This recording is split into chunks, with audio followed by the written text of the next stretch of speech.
Hi friends, சுட்டுமில்லி சுடரே இனி வரப்போகிற எபிசோட்ஸ்க்கான ப்ரிம தான் இந்த வீடியோவில் பார்க்க போகிறோம். வாங்க ஃப்ரெண்ட்ஸ் பார்க்கலாம். அபி சுடரை வெளியில் கூட்டிகிட்டு வந்ததில் சுடர் ரொம்பவே சந்தோஷமாக இருக்காங்க. சுடர் பீச்சுக்கு கூட்டிகிட்டு வந்ததுக்கப்புறமா வெற்றியை பற்றின சில விஷயங்களை டைரெக்டாக சொல்லாமல் அவருடைய அப்பாவை பற்றி அப்படின்னு ஒரு சின்ன கருத்துக்களை அபி சுடருக்கு விளக்குறாங்க. சுடரை எல்லாத்தையும் புரிஞ்சுக்கிட்டதுனால நான் இனி அவர் தேடி போக மாட்டேன், அவரையும் கேட்க மாட்டேன் அப்படின்னு சுடர் ஒத்துக்கிறாங்க. அது ஏன் அப்படின்னா, நம்ம இந்த அளவுக்கு கஷ்டப்படுறதுக்கு காரணம் அப்போ தான் அப்படின்னு சொல்கிறீங்க, அவர் நம்மளை புரிஞ்சுக்கவே இல்லைல்ல, அதனால தான் அப்படின்ற மாதிரி சுடர் அபிகிட்டையும் பேசுகிறாங்க. ஒருத்தருக்கு ஒருத்தர் நல்லா புரிஞ்சுக்கிட்டதுக்கு அப்புறமா கிளம்பலாம், வீட்டுக்கு நேரம் ஆகுதுன்னு சொல்லிட்டு கிளம்பி வீட்டுக்கு வராங்க. போகிற வழியிலே ஐஸ்கிரீம் வாங்கிட்டு போகலாம் அப்படின்னு சொல்லிட்டு எல்லாருக்குமே ஐஸ்கிரீம் வாங்கலாம்னு சொல்லிட்டு பார்த்தீங்க அப்படின்னா எல்லாருக்குமே பசங்களுக்கு தருண், தியா எல்லாருக்குமே சேர்த்து ஐஸ்கிரீம் வாங்கிட்டு வீட்டுக்கு போகிறாங்க. அது மட்டும் கிடையாது, அண்ணி அவருடைய அண்ணனுக்கு ஸோ அபி முடிஞ்ச அளவுக்கு என்ன வாங்கி கொடுக்கணும்னு நினைக்கிறீங்களோ நல்லா திங்ஸ் எல்லாம் வந்து பர்ச்சேஸ் பண்ணிக்கிட்டு வீட்டுக்கு போகிறாங்க. வீட்டுக்கு போனதுக்கப்புறமா வா சுடர், வா அபி, ரெண்டு பேரும் எங்கே போயிட்டு வரீங்க, ரொம்ப நேரம் ஆச்சு, ஆளையே காணோம், போய் ரெண்டு பேரும் ஒன்றா தானே போயிருக்கீங்க, அதனால தான் ஃபோன் கூட பண்ணலை அப்படின்னு சொல்கிறாங்க. அதுவா நீ ஒன்றும் இல்லை, நீ சுடரை பீச்சுக்கு கூட்டிகிட்டு போயிருந்தேன் அப்படின்னு சொல்கிறாங்க. அப்படியா அப்படின்னு அப்போ தான் சண்முகமும் அங்கே உட்காந்துட்ருக்காங்க. என்ன அபி பீச்சு எப்படி இருந்ததுமா அப்படின்னு கேட்குறாங்க. சுடர் நீ எப்படி என்ஜாய் பண்ண அப்படின்றாங்க. ரொம்பவே சூப்பராக இருந்துச்சு மாமா, நானும் அம்மாவும் சேர்ந்து ரொம்ப ஜாலியாக சந்தோஷமாக பீச்சில் கால் அணைச்சிட்டு பேர்லாம் எழுதிட்டு விளையாடிட்டு இருந்தோம் அப்படின்னு சொல்கிறாங்க. அப்புறம் தருண், தியா என்ன வாங்க அப்படின்னு சொல்கிறாங்க. என்னது அபி இது அப்படின்றாங்க. ஐஸ்கிரீம் தான் அண்ணி அப்படின்னு. என்ன அபிமா இது, இந்நேரத்தில் ஐஸ்கிரீம் வாங்கிட்டு வந்து கொடுத்தா சளி பிடிக்காதா அப்படின்னு. வா ப்ளீஸ்ப்பா, அத்தை வாங்கிட்டு வந்துட்டாங்க, நாங்கள் சாப்பிட்டுட்டோம், ஃப்ரிட்ஜில் வச்சுட்டு காலையில் சாப்பிட்டா நல்லா இருக்காதுப்பா, காலையிலேயே சாப்பிட்டாலே கோல்டு பிடிச்சிக்கல, அப்புறம் நாங்கள் ஸ்கூலுக்கு போயிடுவோம், ப்ளீஸ்ப்பா சாப்பிட முடியாதுப்பா அப்படின்றாங்க. ஆனால் ப்ளீஸ்ண்ணே, பிள்ளைங்க ஒரு நாளைக்கு தான் நான் சாப்பிட்டுட்டோம் அப்படின்னு சொல்கிறாங்க. சரி அப்படின்னு சொன்னதுனால எல்லோரும் ஐஸ்கிரீம் சாப்பிட்றாங்க. ஹனி இந்தாங்க இது உங்களுக்கு, அண்ணா இது உங்களுக்குன்றாங்க. எதுக்கு அபிமா இதெல்லாம் அப்படின்றாங்க. என்னால் முடிஞ்சது, இது வரைக்கும் நான் உங்களுக்கு எதுவுமே செஞ்சதில்லை, உங்களுக்கு ஏதோ வாங்கி கொடுக்கணும்னு தோணுச்சு, அதான் வாங்கிட்டு வந்திருக்கேன் அப்படின்னு சொல்லிட்டு அவங்க உங்களுக்கு பிடிச்ச மாதிரி, ஸோ அதாவது அவருடைய அண்ணனுக்கு பிடிச்ச மாதிரி ஸோ பொருள் வந்து வாங்கிட்டு வந்து கொடுத்துருக்காங்க. அவங்க டெய்லர் மிஷினுக்காக தேவையான பொருள் வந்து நூல், இந்த மாதிரி ஐட்டம்ஸ் வந்து வாங்கிட்டு வந்து கொடுத்துருக்காங்க. அவங்களுக்கு சரளாவுக்கு வந்துட்டு நம்ம நல்லா வந்து ஒரு காஸ்ட்லியான பர்ஸ் வந்து வாங்கிட்டு வந்து கொடுத்துருக்காங்க. நல்லா வந்து பெரிய ஒரு பவுச்சாக இருக்குது. அதை பார்க்கும்போது அவங்களுக்கு ரொம்ப சந்தோஷமாக இருக்குது. நல்லா இருக்குது அபிமா, ரொம்ப தேங்க்ஸ் அப்படின்னு சொல்கிறாங்க. இப்போது கொஞ்ச நாளாகவே வந்து சரளா வந்து உண்மையிலே வந்து மாறிட்டாங்க. அபி மேலே எந்த ஒரு கோவமும் இல்லாமல் நல்லா சகஜமாக நம்ம வீட்டில் ஒரு ஆள் அப்படின்ற மாதிரி நம்ம புருஷனுடைய தங்கச்சி அப்படின்ற ஒரு முறையில் நல்லாவே வந்து பேசுகிறாங்க. சண்முகமும் ரொம்ப சந்தோஷப்படுறாரு. இதெல்லாம் பார்த்துட்டு எல்லோரும் சாப்பிட்டுட்டு ஃபேமிலியோட சந்தோஷமாக வந்து தூங்கிடுறாங்க. ஸோ மறுநாள் காலையில் வழக்கம் போல் பிள்ளைங்க ஸ்கூலுக்கு கிளம்புறதுக்காக கிளம்புறாங்க. அபி அவங்கள தான் விட்டுட்டு வராங்க. சுடர் ஆசைப்பட்டாங்க, அம்மா வந்து என்னை ஸ்கூலில் ட்ராப் பண்ணுறதில்ல அப்படின்னு, அதனால தான் இன்றைக்கி அவங்க விடணும்னு சொல்லிட்டு அவங்களே கூட்டிகிட்டு போய் பிள்ளைங்களை ஸ்கூலில் விட்டுட்டு வந்துட்டுருக்காங்க. அப்போது இங்கே இன்னொரு சைடு நம்ம வெற்றி வந்து பார்த்திங்க அப்படின்னா மகேஷ் ஸ்கூலில் ட்ராப் பண்ணிவிட்டு வந்ததுக்கப்புறமா இங்கே திவ்யா இருந்துக்கிட்டு அவங்க வேலைக்கு கிளம்புறாங்க. அப்போ தான் எங்கள் திவ்யா வேலைக்கு கிளம்பிட்டியா அப்படின்றாங்க. ஆமாம் வெற்றி, கரெக்டாக இந்த டைமுக்கு வேலைக்கு தானே போவேன், இது என்ன கேள்வி அப்படின்றாங்க. நீ எப்பயுமே 10 நிமிஷம் முன்னாடியே கிளம்புனா மகேஷ் கூடவே உன்னையும் கூட்டிகிட்டு போய் நானே ட்ராப் பண்ணிட்டு வந்துடுவேன் அப்படின்னு சொல்கிறாங்க.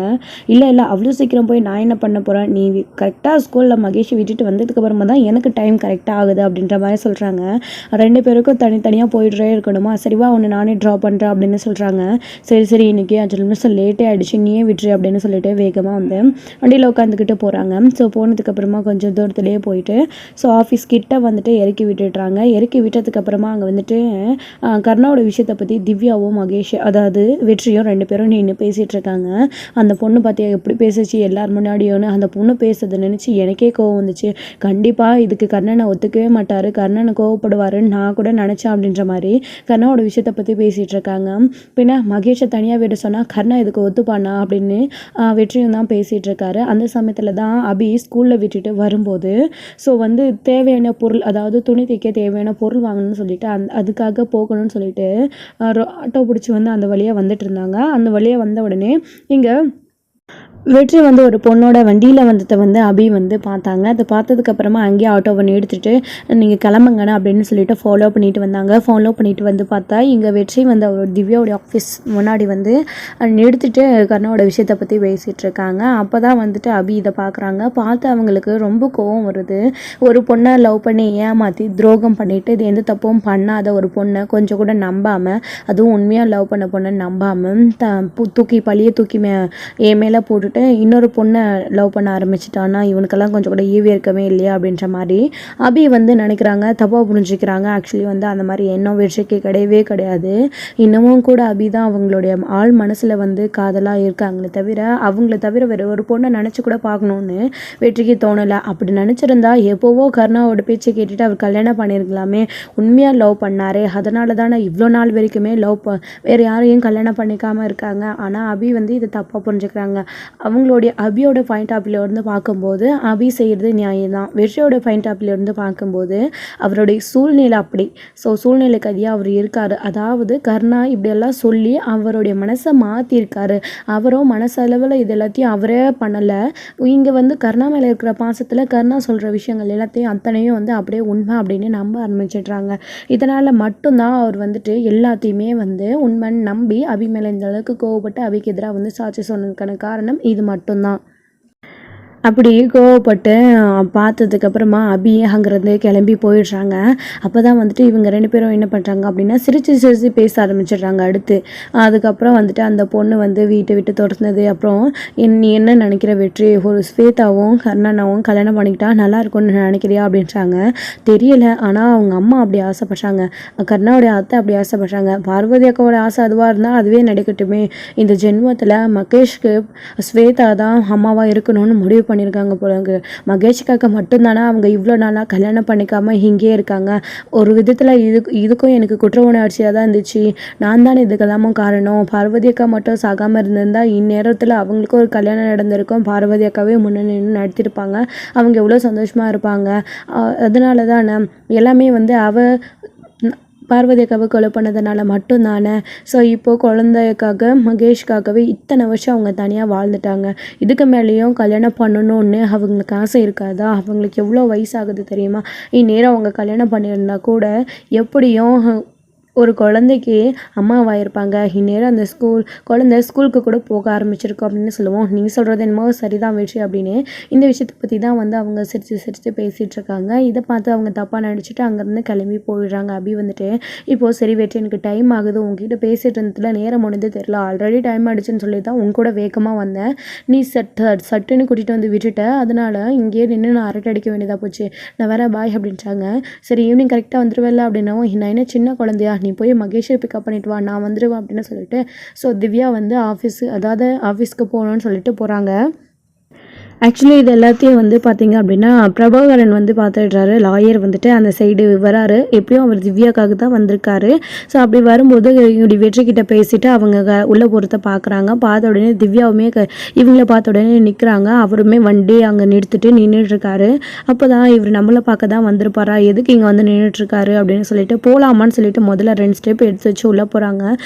அங்கே பிரபாகரன் வந்து போயிடக்கூடாது, நம்மளை பார்க்க வரணும், நாம் அவளுக்காக தானே வந்திருக்கோம் அப்படின்னு அவன் மனசில் நான் இருக்கேன் அப்படின்னா அவன் வரணும் திரும்பி பார்க்கணும் அப்படின்ற மாதிரி பிரபாகரன் நினச்சிட்டு இருக்கவும் கரெக்டாக வந்து பார்த்திங்க அப்படின்னா உள்ளே போனவங்க 2 ஸ்டெப் பின்னாடி திரும்பவும் வந்துட்டு என்ன விஷயம் அப்படின்றாங்க. உங்களை தான் பார்க்கணும் அப்படின்ற மாதிரி பிரபாகரன் சொல்லவும் வெயிட் பண்ணுங்க அப்படின்னு சொல்லிட்டு அவங்க இங்கே நடந்து வராங்க. ஆமாம், என்ன எதுக்கு பார்க்க வரணும்? நான் தான் ஆஃபீஸ்க்கு போயிட்டுருக்கல, எனக்கு நேரம் ஆகிடுச்சு, நீங்கள் எதுக்கு இந்த சமயத்தில் என்ன பார்க்க வர்றீங்க அப்படின்னு கேட்குறாங்க. எதுக்கு உன்னை பார்க்க வருவாங்க அப்படின்னு சொல்கிறாங்க. நீங்கள் எந்த எண்ணத்தோடு பார்க்க வந்தாலும் சரி அது நிறைவேறாது. உங்ககிட்ட எத்தனை தடவை சொல்கிறது அப்படின்றாங்க.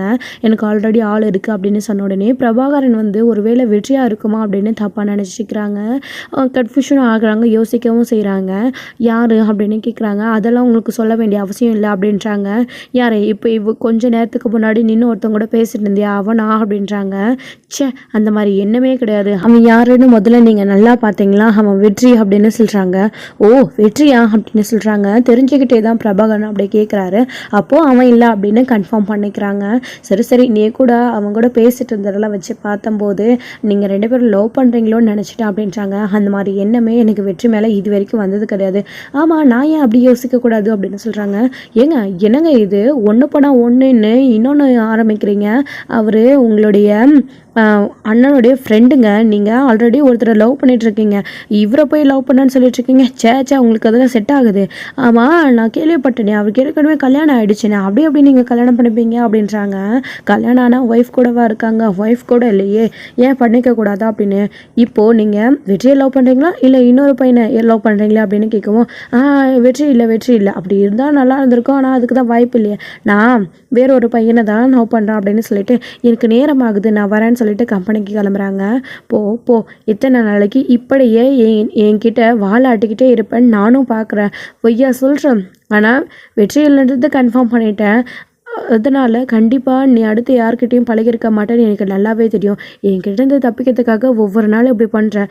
இன்னிலேருந்து ஒரு வாரம் பின்னாடி திரும்பி கூட பார்க்க மாட்டேன். கேஷ் விஷயமா வெளியில் போகிறேன். அப்போ தெரியும் உனக்கு நான் யாருன்றது அப்படின்னு சொல்லிட்டு என்னோடய ஃபீலிங்ஸ் உனக்கு புரியும் அப்படின்னு சொல்லிட்டு அங்கேருந்து பிரபாகரன் கிளம்பி போகிறாரு. அவர் வந்து ஆக்சுவலி நம்ம அபியோட கேஷ் விஷயமா மாணிக்கத்தை தேடி வெளியூர் போகிறாரு. ஒரு வரத்துக்கு 2-3 நாள் ஆகும். அதனால தான் வந்துட்டு கடைசியாக திவ்யாவை பார்த்துட்டு போனோம்.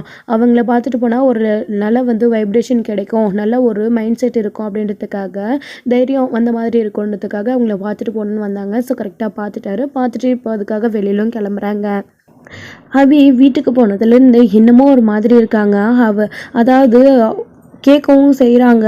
அவங்களுடைய அண்ணி வந்துட்டு என்னாச்சு அபி, ஏன் இப்படி இருக்கா அப்படின்னு. ஒன்றும் இல்லை அண்ணி அப்படின்னு சொல்கிறாங்க. கடைக்கு தானே போயிட்டு வந்ததுலேருந்து ஒரு மாதிரியா இருக்க. கடைக்கு போகிற வழியில் ஏதாச்சும் பிரச்சனையா, இல்லை ஏதாச்சும் சொன்னாங்களா அப்படின்றாங்க. அதெல்லாம் ஒன்றும் இல்லை அண்ணி அப்படின்றாங்க. அப்புறம் என்னம்மா அப்படின்னு. ஒன்றும் இல்லை நீ லேசாக தலைவலிக்குது, வெயிலில் போயிட்டு வந்தெல்லாம் வேறு ஒன்றும் இல்லை அப்படின்னு சொல்கிறாங்க. சரி நான் காஃபி போட்டு எடுத்துட்டுமா அப்படின்னு. ஐயோ அண்ணி அதெல்லாம் வேண்டாம் அண்ணி, நீங்கள் போய் கொஞ்சம் நேரமாச்சு ரெஸ்ட் எடுங்க அப்படின்னு சொல்கிறாங்க. சரி அபி, துவைச்ச துணியெல்லாம் இருக்குது, நான் அதை போய் மடித்து வைக்கிறேன்னா மடித்து வச்சுட்டு நான் அப்படியே கொஞ்சம் நேரம் படுக்கிறேன். மதிய ஸ்கூல்லேருந்து பிள்ளைங்க வந்தால் அப்புறம் எழுப்புறியா அப்படின்றாங்க. சரி அண்ணி நீங்கள் போய் படுங்க அப்படின்னு சொல்லிட்டு உள்ளே போயிடுறாங்க. சரளாவும் கூட இங்கே அபி உட்காந்துட்டு வெற்றியை பற்றி யோசிச்சுட்ருக்காங்க. ஏன் இவ்வளோ நாளாக இல்லாதது நமக்கு இப்போ தோணுது.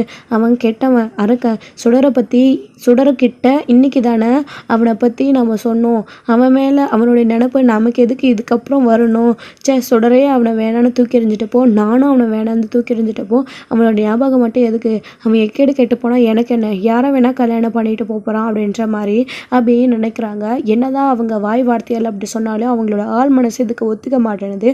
ஏன்னா வெற்றியை அந்தளவுக்கு துரத்தி முதல்ல லவ் பண்ணவங்க ஹாப்பி மட்டும்தான் அளவு கடந்த அன்பையும் பாசத்தையும் கொடுத்துட்டு இப்போது எப்படி அது இல்லை அப்படின்னு உடனே தூக்கி வர முடியும். இருக்கிற கோபத்தினால ஒவ்வொரு நாளும் அதை நினச்சிக்கிட்டு கோபமாக வேணா இருக்கணும். ஆனால் இன்னொருத்திக்கு விட்டு கொடுக்குற அளவுக்கு பெண்களோட மனசு அவ்வளோ சாதாரணமான ஒரு விஷயம் கிடையாது. ரொம்பவே லேசான ஒரு மனசு அது. அதனால தான் அந்த மனசு அவ்வளோ கடிச்சு துடிச்சிக்குது. நம்ம அபிக்கு வந்துட்டு இதை நினச்சி ஃபீல் பண்ணிட்டு இருக்காங்க. என்னோட சைடு இங்கே வெற்றி ஸ்கூலுக்கு போகிறாங்க. மகேஷ்க்கு லஞ்ச் கொடுக்கறதுக்காக. பிள்ளைங்க கூட ரொம்பவே ஜாலியாகவும் இருக்காங்க. ஹை என்னாச்சு சுடர், எப்பயும் விட இன்றைக்கி ரொம்ப சந்தோஷமாக இருக்கா அப்படின்றாங்க. கேப்டன் அங்கிள் சந்தோஷமாக தானே இருக்கணும் அப்படின்றாங்க. கண்டிப்பாக அப்படின்னு சொல்கிறாங்க. என் அம்மா ஃப்ரெண்டு எனக்கு நிறைய நல்ல விஷயங்களை சொல்லி கொடுக்குறாங்க அப்படின்னு சொல்கிறாங்க. அவங்களோட லைஃப்பில் நடந்த விஷயங்களை நிறைய ஓப்பனாக சொல்ல முடியாதுன்றதுனால சுடர் உண்மையிலே நான் ரொம்ப ஹாப்பியாக இருக்கேன் அப்படின்றாங்க. வெற்றியுமே நீ இப்படி இருந்தால் தான் சுடர் அழகாக இருக்க, நீ எப்பயுமே இப்படியே இரு, சந்தோஷமாக இரு அப்படின்றாங்க.